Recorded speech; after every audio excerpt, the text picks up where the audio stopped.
Hello, goodie mga ka-backyard. Ayan, share ko lang sa inyo itong alaga nating Australian Red Claw. So may bago na naman tayong mga krillings. Ayan, dahil nagbabaan na, kailangan na natin itong ipagpag.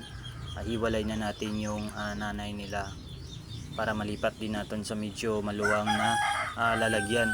So ayan, nasa inyo na yan mga kabi kung mayroon kayong ganito. O nasa inyo yan kung paano importante yung kondisyon ng tubig ay maganda at saka malinis. So wag lang laging galawin mga kawi para hindi sila ma-stress. So ayan, ito yung natin, isang breeder natin. Ayan, buti na lang nakapag pa siya, hats pa siya, nakapag-itlog pa to bago na patay yung natin, male natin, yung pair nito. So ayan, sobrang dami mga ka-backyard. Kailangan pagpag na natin kasi nagbabaan na yung iba. So ibig sabihin pwede na yan ipagpag. Ayan, sobrang dami. Tingnan nyo, sobrang haba na yun, sobrang laki na mga ka-backyard. So nasa mga 5 inches to 6 inches na siguro to.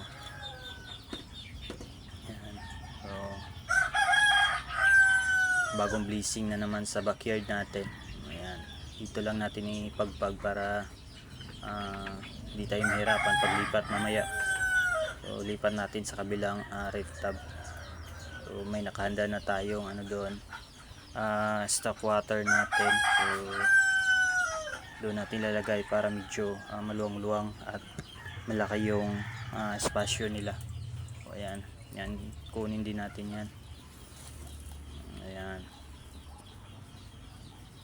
So ayan, meron pa tayo dito, gagawin natin feeder yun. Dami-dami din to mga ka-backyard. So nasa mga siguro 200 plus din to. Ayan, gawin natin pagpag natin. So medyo mahirap pag ganun lang, matagal pagpag sila. So gagawin natin dito mga ka-backyard. Ayan, tanggal ko na lahat. Lipat na natin to sa lagayan.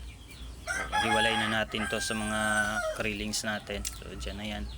O yan, yung nakikita nyo mga ka-backyard. So gagawin din natin yung breeder dito. Kukuha din tayo ng breeder. So paglalaki na to sila. At saka yan, so kukunin natin yan mamaya. Lipat natin sa kabila. Ayan, ganun siya mga ka-backyard. Ayan, ang dami. So ayan, sana mag-success to lahat. So ayan, maraming salamat sa panonood. God bless.